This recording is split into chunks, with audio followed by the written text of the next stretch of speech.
And this call is going to change everything about how you approach your health. And I can say this because I actually had a wake up call because of our speaker about 2 weeks ago. And I had been using a smart scale for a long time. And it's like, it's fine. It's fine. That green's pretty okay. It's okay. And then I started learning more from Amy Lowe about what those numbers mean. And it's kind of like, did anybody here ever eat food in secret and just pretend that those calories didn't count? I'm surely not the only one that ate in my car or the bathroom and pretended that I didn't actually do it. It's the same thing with this. It's like as soon as I was aware of what those numbers mean for these tiny variations have so much to do with my energy levels or whether I can eat something and it goes straight to new fat or it just gets burned off like I didn't even eat it. Understanding all of that was just a massive part of me having a mindset shift. And you think 7.5 years in, my mindset would have fully shifted. I learned, I changed, I've started making completely different decisions based on what I learned. So I can't wait for you to all have a better understanding of what your metabolic health actually means, what those numbers on the Renfro scale actually mean, and what you making the choice to change those numbers means for your overall outcomes, not just how much you weigh, but how healthy you actually are, how long you live, and how good you feel every day of that long life. So I'm going to turn this over to Amy Lowe. And Amy, take it away. Thank you so much. So I feel very humbled right now. This is just this is just a huge passion of mine. And I've always been in health, and I've been an Optavia coach for over 9 years now. And really, coaching with the Smart Scale has completely changed a lot of things, and it also has taught me that. Um, the data that we can gather from a smart scale is very helpful for everybody. And it actually will empower you when you understand it. So, since we came on a little late, I'm going to go ahead and share a presentation that I have for you. And um, so, just when you are listening to the presentation, you may already have an idea of what you're looking at when you're looking at a smart scale, and you're looking at the data. But I just want to explain just a few numbers. There's a lot of numbers on the smart scale. So I'm going to see if I can share my screen.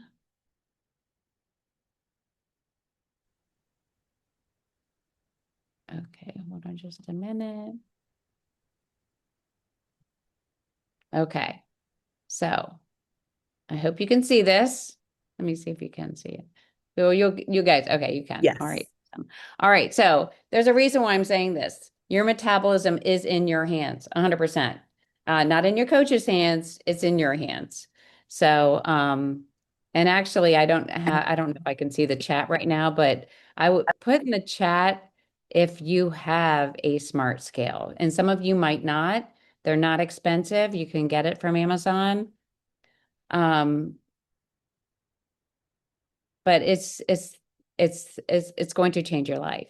Okay, so let me just I just want to share who I am so you know who's talking with you right now.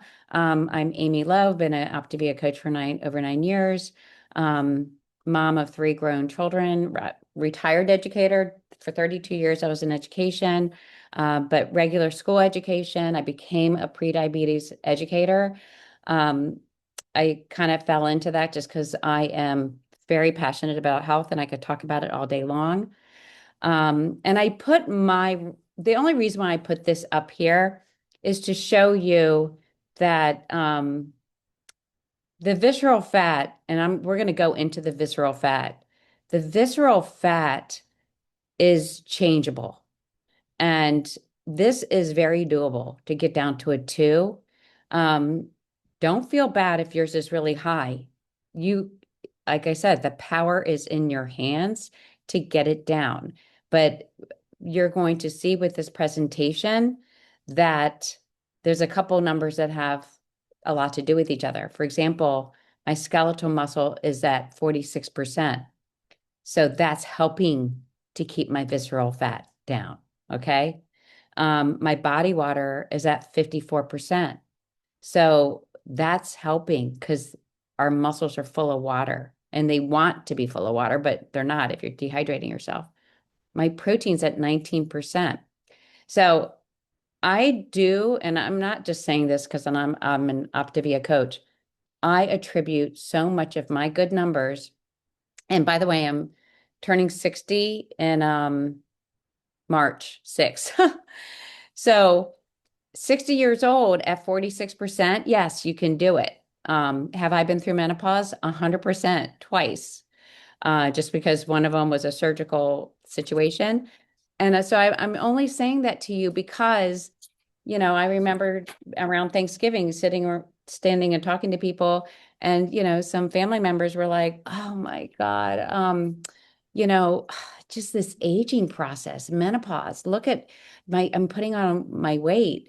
So, yes, menopause is going to make it a little harder for us, but guess what? We can do this. So, it's in our hands. And I have to say, I've been eating Optavia Fuelings at least two a day for 9 years. And it keeps me at a beautiful calorie deficit if I need to be.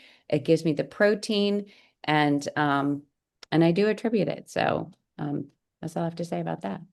Okay. So why do we want a smart scale? Because your weight alone, you remember, so I don't know how long you've been on program or how long you've been coaching, but weight alone doesn't tell us anything. Like, you know, um, all the health journeys, all the programs out there, people we're focusing on weight, but that doesn't give us good information. Um, but this smart scale will reveal your metabolic health and it gives you feedback. You will learn that muscle equals metabolism. And I'll go over that a little bit. It also provides feedback. So, for example, if my visceral fat went up, then I would know what I want to do to get it back down. And we also can shift our journey from weight loss to metabolic transformation because we don't want to lose our muscles. We want to lose our fat. Okay.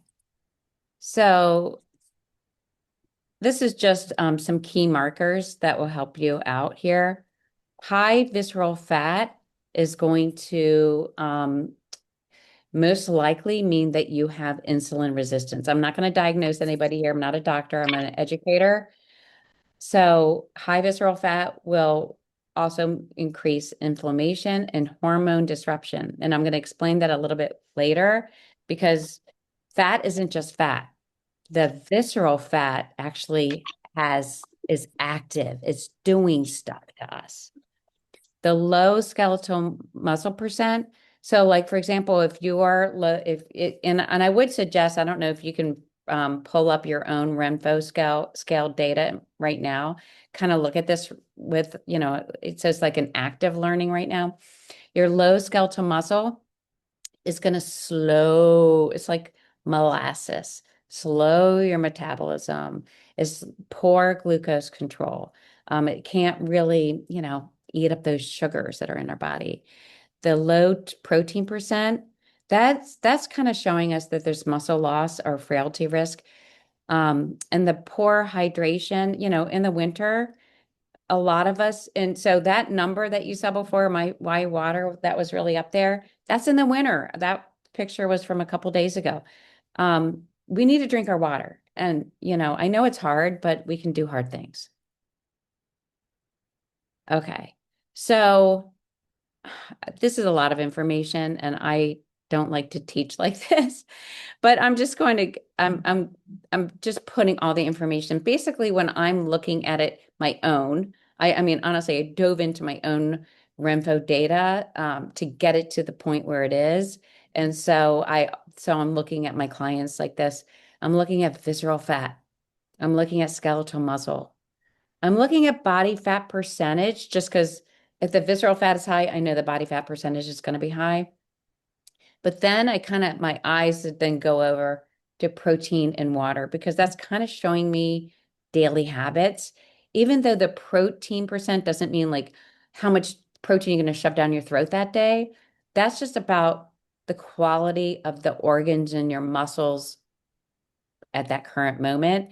But protein does make a difference. We need, and a lot of us don't eat enough protein.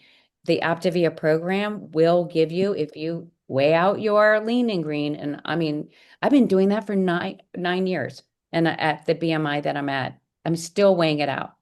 I I I have all the batteries for my scale because I don't want to not weigh out my lean and green. That protein's so important for our bodies and the body water percentage. So basically, I'm looking at the visceral fat and skeletal muscle first, and because that will tell me, is their body working against them or for them? It's also goes to show, past habits. So I'm not, so basically, I don't diagnose anybody with insulin resistance. That's not my business. But the numbers will show that you likely have it. So I want to just explain what insulin resistance is, just because you hear it on Facebook Reels, TikTok, whatever. So basically, insulin, if you think of insulin like a key, because key and a lock. So it's insulin is the key because it wants to open up the door. The cells are the doors, and the glucose is the fuel waiting outside. So we have to, we need to eat. We need to eat, and our food turns to glucose. The problem with insulin resistance is that all of a sudden the insulin's not working as well. The cells not opening, they're not opening their doors. The Then our sugar stays in our bloodstream, which can lead to prediabetes and all these other things. So then the body tries to make more insulin, and then that just like we're overdoing it. And I think that our food industry and just the way we live, like, of course I'm going to have bread with dinner, of course I'm going to blah blah blah whatever. But the problem is you're causing insulin resistance. um, and why does it matter for our metabolism? Because insulin resistance shifts the body into fat storage mode. And so all of a sudden we're blocked with fat burning. So you may wonder, well, why can't my body just produce more insulin? Come on now. Like, get to work, body. But it does try. Look, it's trying to help us. Our body's trying to help us, but it can't because it our pancreas is just overworked. Have you ever felt overworked where like you're in the gym or you're planning your kid's wedding or whatever it is, and you're overworked and you just like have to stop? Where your pancreas is doing the same thing.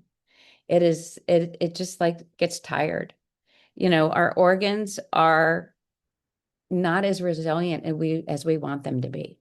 So we need to meet our organs where they're at and reduce the challenge that we're giving them, which is all the extra food we're trying to put in to our bodies. So you may say to yourself, all right, do I have insulin resistance? What's going on with me? The answer is in your data. So this is a ton of stuff right here. Um, but so basically what I'm looking at the visceral fat first. And I'm looking at, you know, now I'm going to tell you something. The Renfo scale will show you a green number when you're at like an 11 or even a 12 sometimes. So that's an elevated risk for insulin resistance.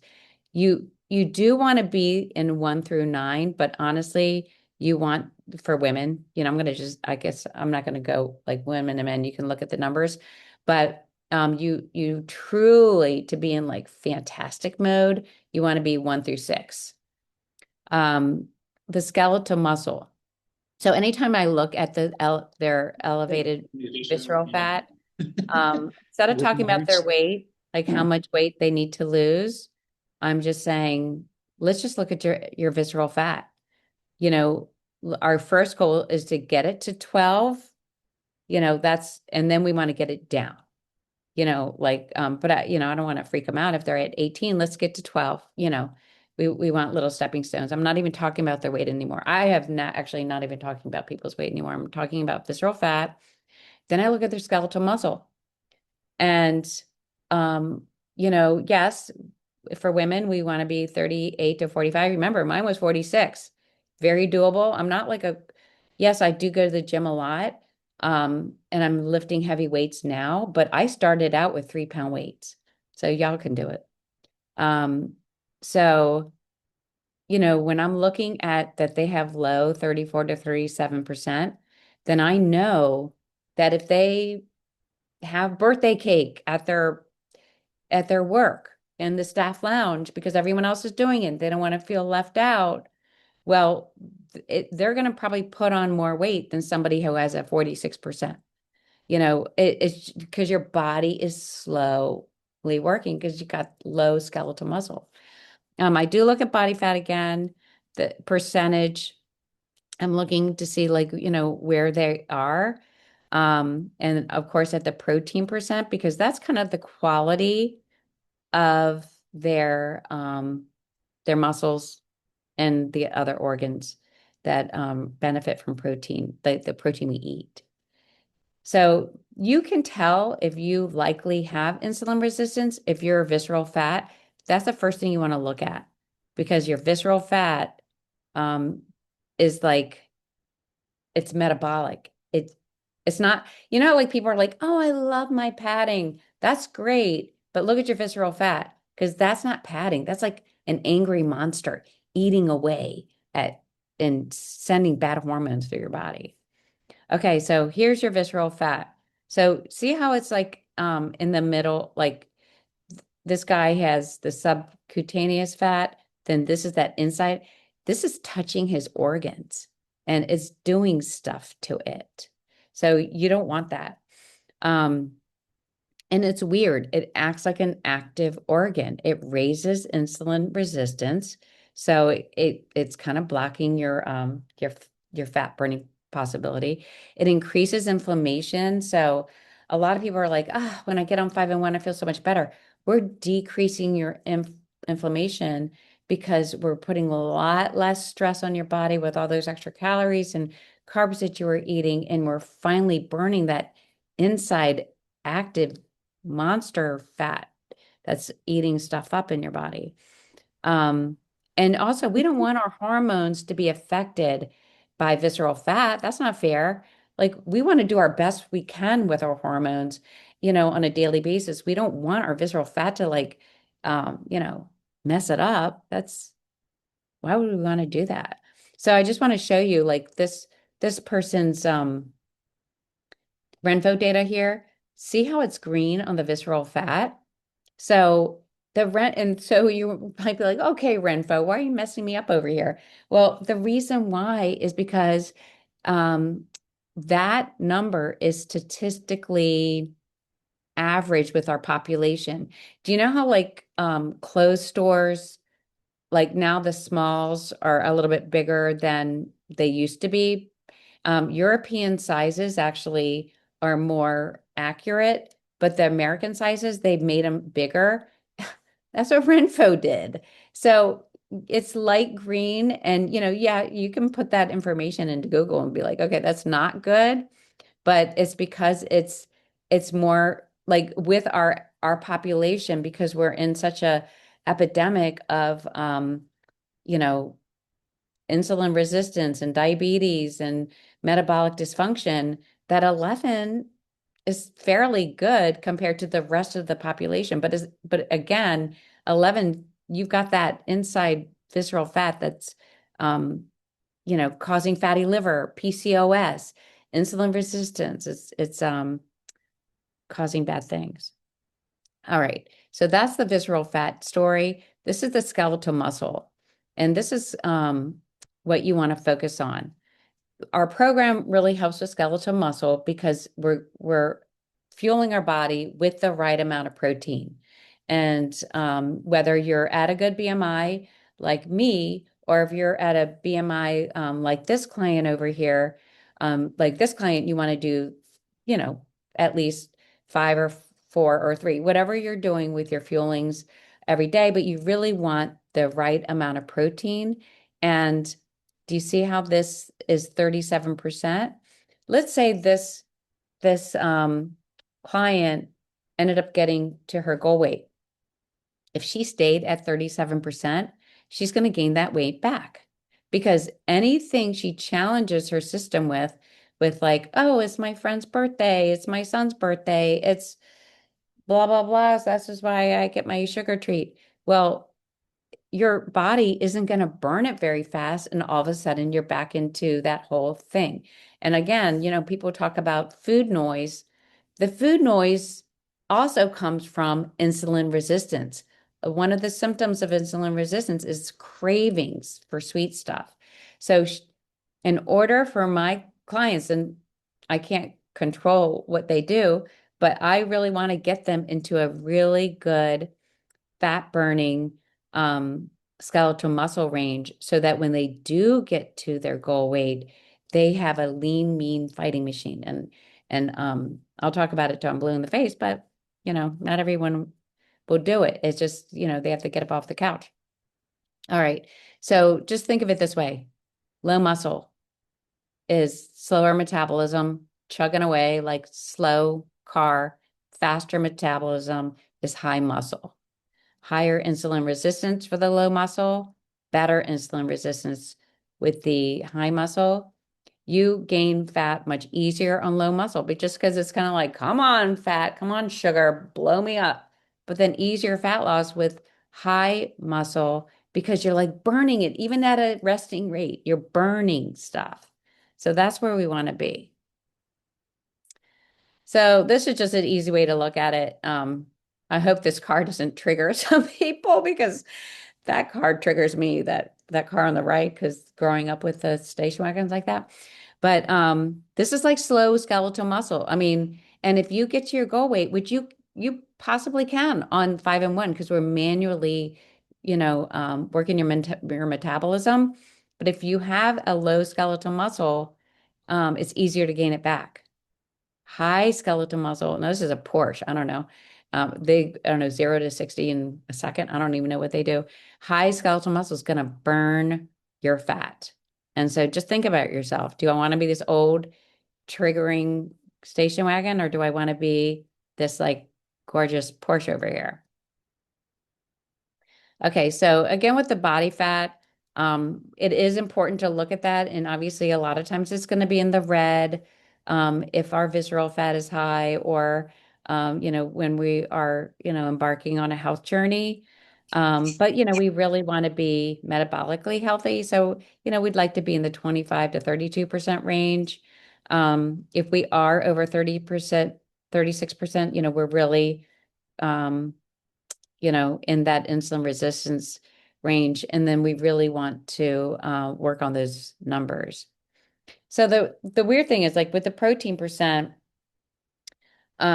this protein percent is fairly low. And so I really look at it when I'm looking at my clients' Renfo data and seeing, are they weighing out their lean and green? Is it going up? I mean, it's going to go up the more you're on program, but it's just good to really ask, making sure that they're still lean doing that. Or do they need a little bit more protein? I mean, I buy the Optavia whey, the one in the tub. I don't use any other whey other than Optavia whey because it's got amino acids. It's very clean. I really believe that has kind of upped my game for my skeletal muscle. I'll add a teaspoon of that, and I have my tub for a couple of months. I use a teaspoon of that even in my Optavia frothy cappuccino shake every morning, and I'm still having that shake every single morning. I think I've had it for 9 years. It's craziness. Um, but I do add a teaspoon of that, and I like to up my protein, especially as we get older. Yes, you need to pay attention to like if you're a menopausal woman, you do want to up your protein, but you don't want to up your carbs. We get enough way enough carbs with this program, but that whey protein will up your protein without upping your carbs, and it doesn't stress out your body. So I do look at this and I really want to see like if I can get my clients to 18%, I will feel really, really happy about doing that. Um, and so we're just looking at that number. And so basically, it's not about how much protein you have, even though protein helps. It's about how much of your body is made of quality protein containing lean tissue. So we want quality tissue and in our bodies as we age. And we also don't want to go into our 50s and 60s and 70s with low skeletal muscle. That's like not going to help us. You know, we can be in our 60s and 70s with higher skeletal muscle. It just takes consistency. Okay. Water is another big deal because we want to our muscles are about 70 to 75% of water. So our muscles are our metabolism. So we can't complain about having water in the winter. We just have to drink it. And you want to make sure that you're, drinking. A lot of us drink 80 to 100 ounces of water, but a lot of people don't do it in the winter. So this particular client was like just having a harder time. Or this particular client was saying, well, I have it during the week when I'm at work, but on the weekend, I just can't get my life together. Well, but your muscles count on the weekends too. So just chug it down. I mean, I have my water everywhere I go. Even if I walk outside in the winter, I bring my water. So let me see. I don't know if I have anything else after this. That's it. So I'm happy to answer questions. I mean, if you want to bring out if you want me to show a slide again, I'm happy to do that. But if you have any questions, I'm happy to answer them. Amy, what I would love for us to do is have people, first of all, my phone is blowing up. Mm. You are waking up so many people right now that fine in terms of your metabolic data is so not fine. And I'm seeing people in the chat being like, mine is not a five, like really not. Y'all, the way that you change that number is you follow this program consistently. And I want this information to help with your consistency because now that you know what it actually means for your health, it's not just do French fries taste good and everybody's eating them and I want to eat one. It's like those numbers signal your body breaking down in real time or healing. Um, Mhm. and I know people have a ton of questions. So maybe everybody on the call, use your Zoom hand and raise your Zoom hand and put it up. And then I can just help you with moderating that and calling on people. Or you, if you see them at the top, you can do that. I see Marion Weathers first, and I'm going to take my spotlight away. Good morning. I'm Marion Weathers. Hello. Renee Rogers is my coach. I am close to goal. I am 78 years old, and my metabolic age on my scale is 76. Sometimes it goes up to 77, but I'm right there at 76. And my question is, what do I need to do to lower my metabolic age? What numbers do I need to have to lower my metabolic age to 75 or better? 75, 74? Because I don't want to get old. Yeah. That's a great question. And you're doing great. Honestly, I mean, everyone should be, yeah, I see clapping and hearts and everything because your metabolic age is lower, right? Yes. The Okay. only thing that I have high is my subcutaneous fat. Okay. So The that's part, subcutaneous. so The that's, visceral that, fat is at 6, okay. So your visceral fat is good. You but it's could, not great. what's your skeletal muscle? 40.4. Okay, so that's really good. And look, as we get older, it is harder to have higher skeletal muscle, but you can still do it. Do you do any weights? A little. Okay, so When I go to the Y, I walk a mile and then I do some weights. I do like 4 machines. So it's like 15 minutes of stuff, not real high weight on it. And then I go back and walk another mile, and that's all I do. I'm not with a trainer. I don't really keep up with it. So, So I could do more. you could do more. And so the important thing is to keep your skeletal muscle where you are, and you can increase it. And the way to increase it is, it sounds like you're on the program. You're getting in 100 grams of protein a day with our program. You can do that with 5 fuelings and 1 lean and green, or I don't know what you're following, but just making sure you're getting in the quality protein that you're eating and lifting heavy weights. So I never suggest people try to lift heavy weights on their own without getting professional advice. Hmm. So if you can work with someone at one point, I started out with 3 pound weights, and now I'm at this 35 pound weight where I'm lifting up. Oh, so you do free weights. I do free weights, but I did work with a personal trainer at one point, and he showed me exactly what to do. It is Hmm. does take consistency, and it's something that you just don't let up in your schedule. Like however many times a week you want to work out, be consistent about it. But starting out with weights. How And many days a week do you work out? I work out a lot, but I don't suggest everyone do that because, I don't give myself as many recovery days as possible. I'm very consistent and I'm working remotely. I am a pre-diabetes, pre-diabetes Uh-huh. educator. So I'm able to work out, almost every day. But I would say I have learned that consistency is key. So walking is important, but you need to challenge your muscles. And even in your 70s, you can challenge your muscles as long as you're protecting them with the protein. You're giving yourself, what you need as far as all your Hmm. nutrients. And, I would talk to a professional just because I did, because I wasn't sure what I could do at over 3 pounds. And I can't believe I'm doing 35 pounds now. And I even do squats. And I want to say, like, there was an Optavia event that I went to several years ago. A doctor came on the stage, and that's kind of what got me going. He came on stage and he said, one of your most important muscles in your body are your thigh muscles. Hmm. So I do squats. I'm up to 120 squats with a 35 pound, whatever they're called, dumbbells, whatever.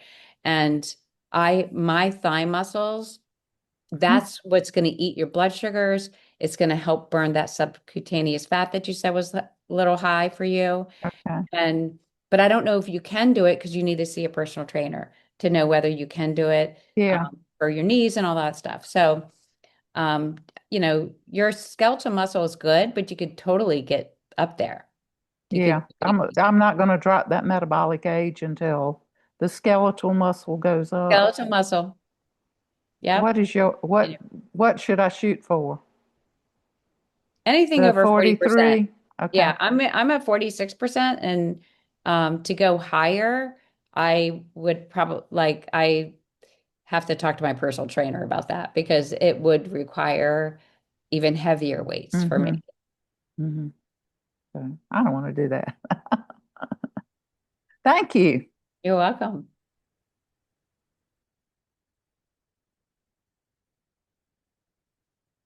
Who else? What?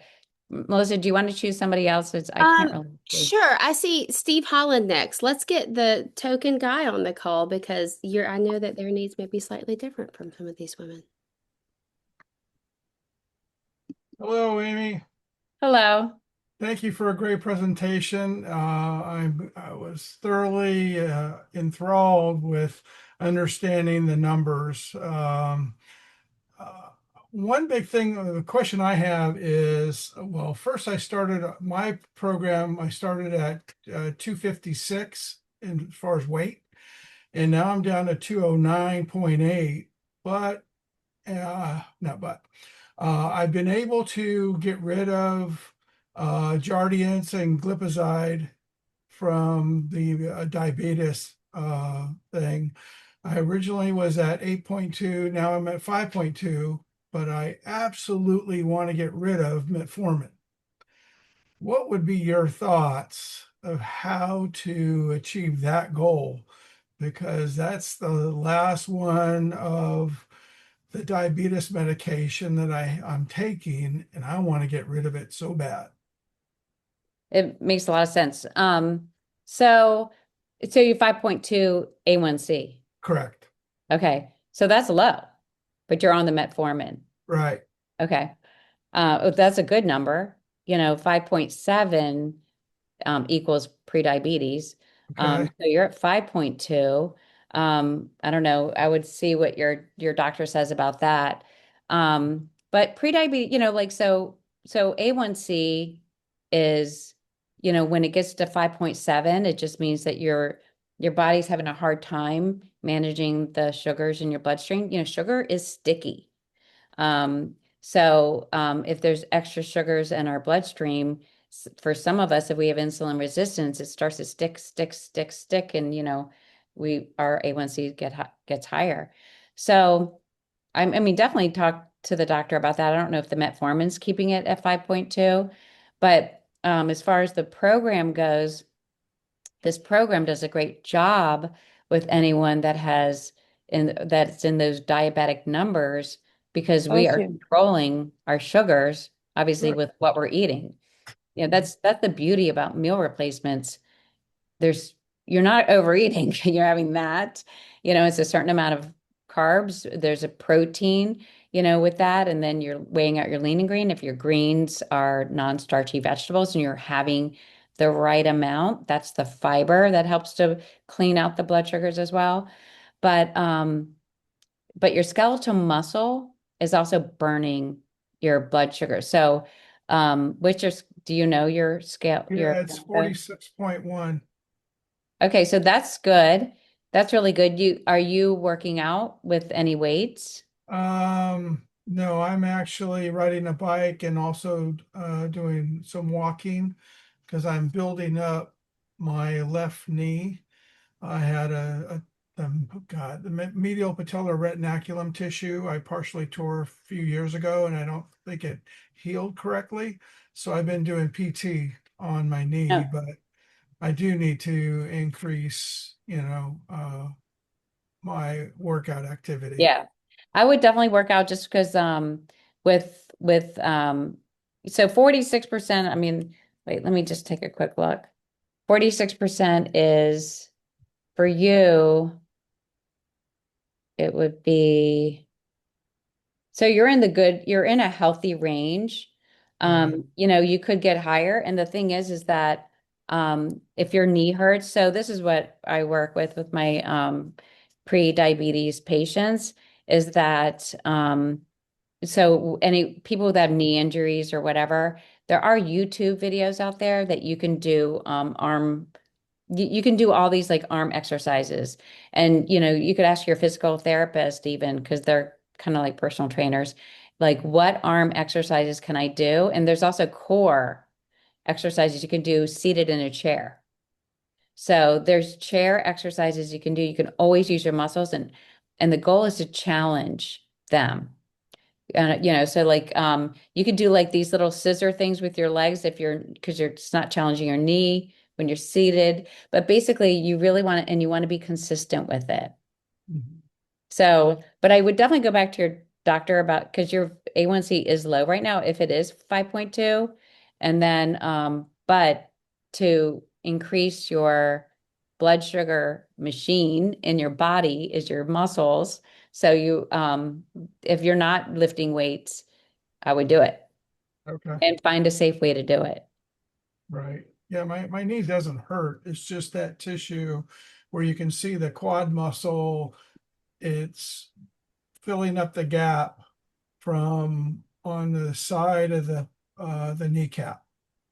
So we've been doing a lot of work, even with this BFR, where it constricts the quad muscle as you're working out, and that's really helped out a lot.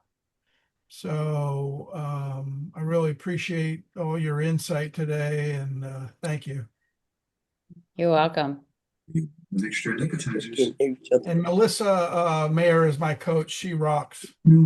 Awesome. Maybe Kelly Miller's had her hand up. Oh, good. Oh, there we go. And I was also going to say, Melissa's bragging on you in the chat she just sent me. So way to go. Okay, Kelly.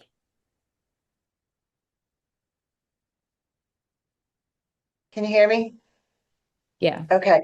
All right. So I have a question about protein levels. I eat a lot a day, and you generally around 150 or more of grams of Mhm. protein. But my protein numbers never seem to change, even when my weight does. So I'm just curious how you can really increase that protein, and what's like the one most impactful thing that I could do to increase the protein number. What is your skeletal muscle number? My skeletal muscle is, I can get to it. Just give me a second. Um, I just had it pulled up. I'm in the healthy range for everything.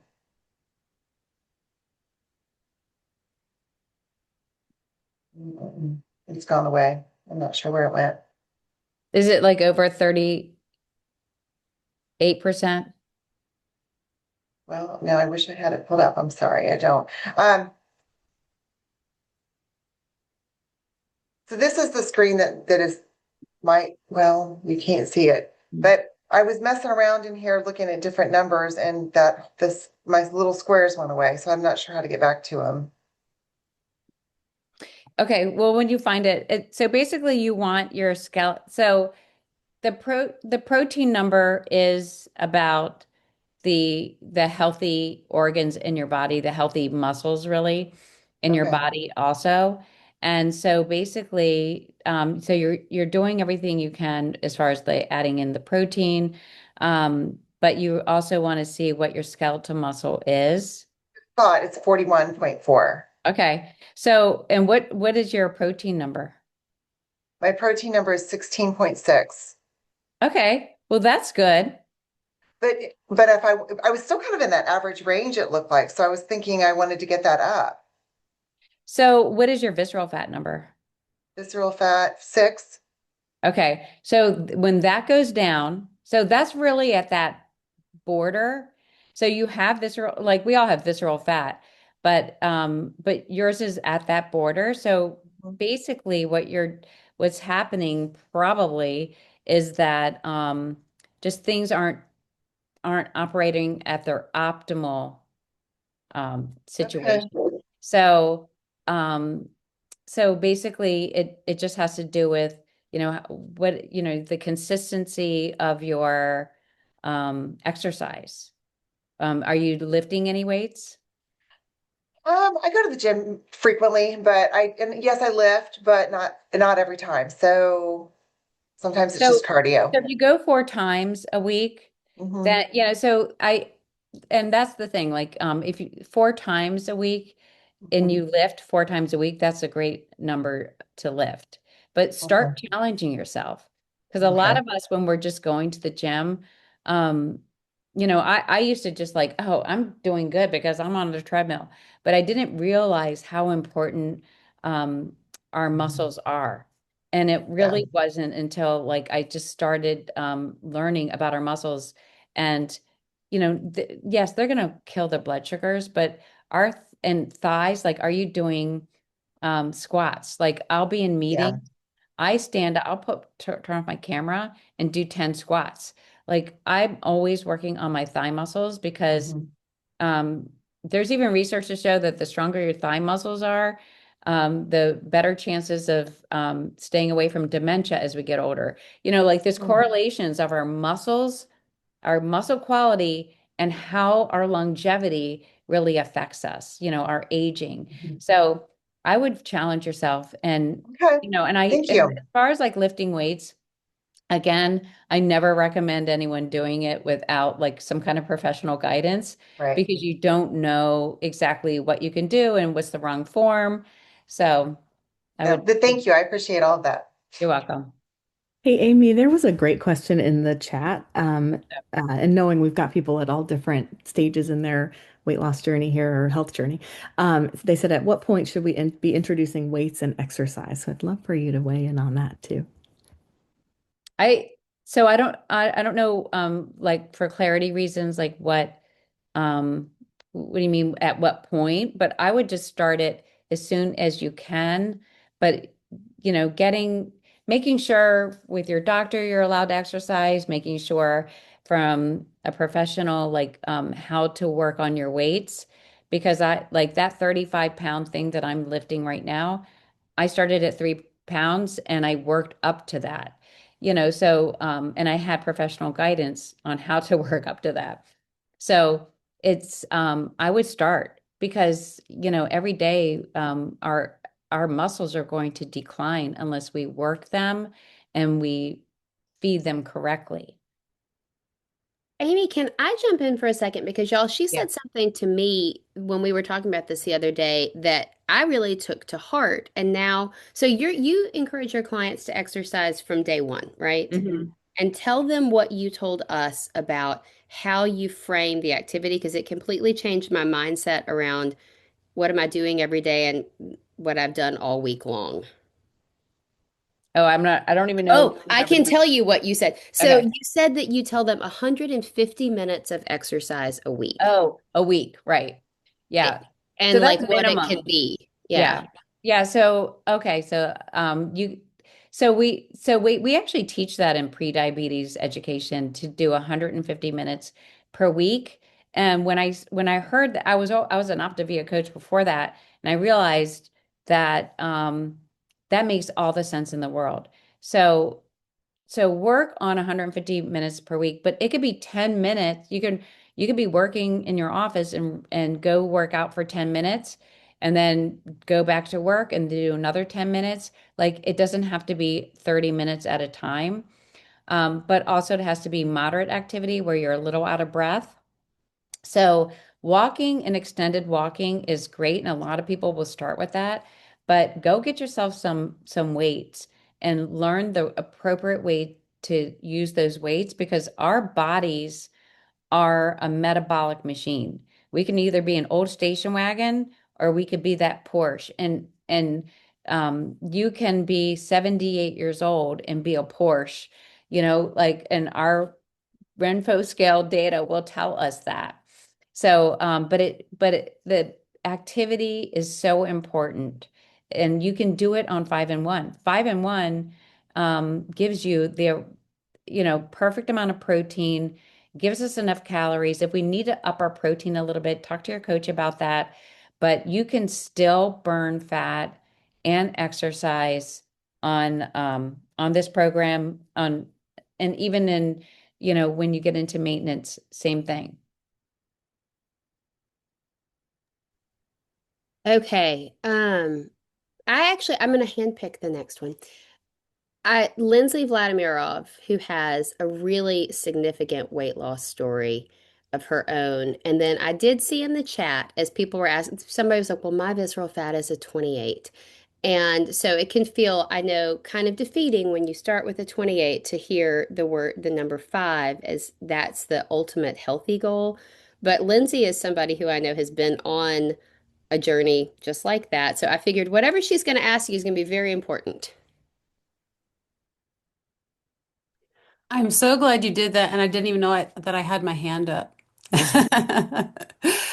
But I will ask you a question because this is so good. I've been at my goal weight for a couple of years now, and this is so literally was just having a call with my coach this morning about how I've been so complacent Mhm. with my weight because I mean, I was 260 pounds, so now where I am now, I'm like, I'm great. I feel so good. I feel so different. And yet, what you were saying today, my visceral fat is at I thought it was great because it was green, but it's at 11. Mhm. So you were lighting a fire under me. So I think I would love to just hear mindset wise, this is all great to have these numbers, but for those of us who have kind of gotten complacent, because we just feel so much better than we used to, what are the things that we can do to really drive toward that better metabolic health. Like just get excited about that again and motivate ourselves to get back on 5 and 1 and really dig for those better metabolic numbers. And my goal weight But, was just a number. It wasn't better metabolic health. It's Mhm. just 100 Right. pounds. Magic number, that was it. But I'm still not at all green yet. So I would love to hear your perspective on that. So thank you so much. And I think where your experience is exactly how everybody was. And we all were like that. I thought, oh, if I can fit in a size 2 or 4 clothes, I'm fine. But it's really about metabolic health and how we're aging. So I'm glad you brought up that 11 because it looks green. People thinks it's fine.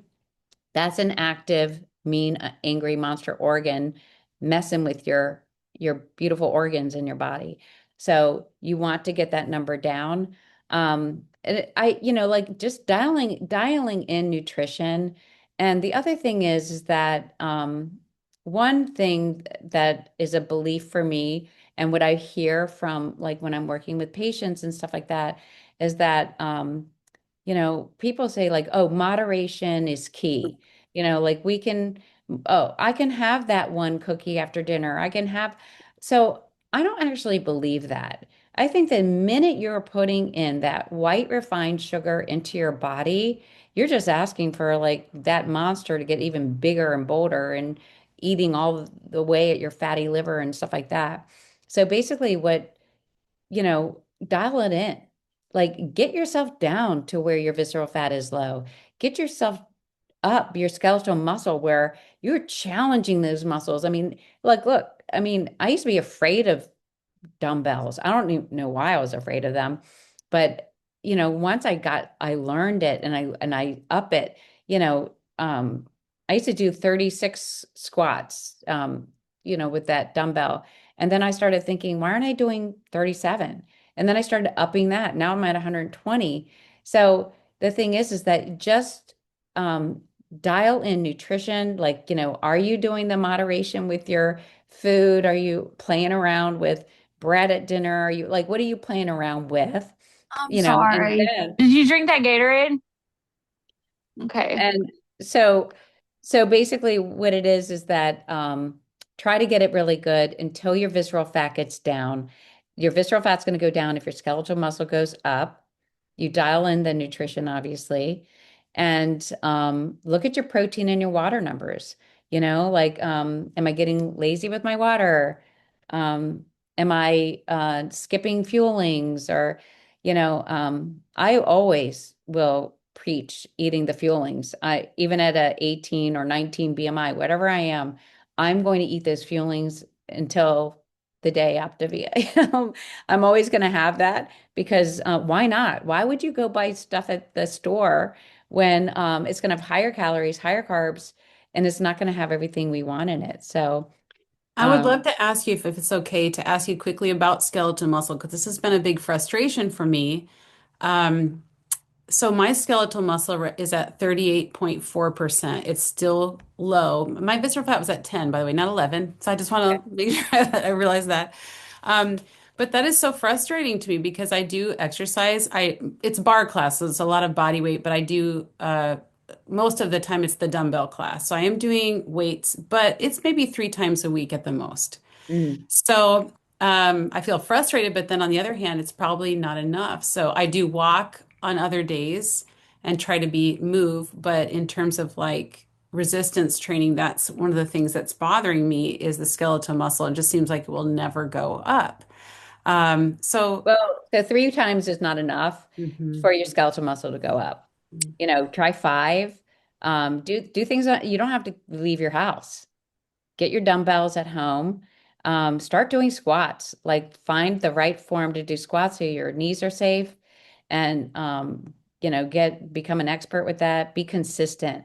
Like my thing is I'm consistent and we don't have enough time for this call, but if we do another call, I will add in like people's A1C numbers. That makes a difference and cholesterol numbers.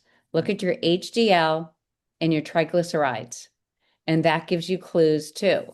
That will give you clues of what's going on. So if your HDL isn't way up there, which is kind of shows that you're doing exercises, then that also plays into just explanations on our metabolism.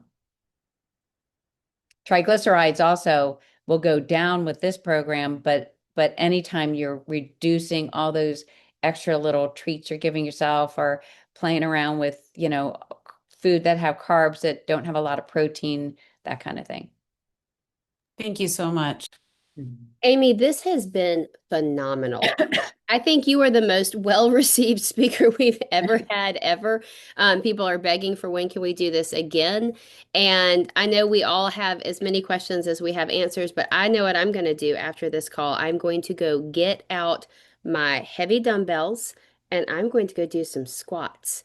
And Oh, I good. may be doing them while I'm doing my next coaching call. So, Christine Comignac, get ready, get your squats on. Okay, everybody, this was amazing. And Amy, I'm so grateful and thankful for your time and your expertise. And I hope we do get to do this again soon. And let's go all get really healthy, everybody. This is amazing. Thanks. Thank you. It was Bye, great being with you friends. all. Bye.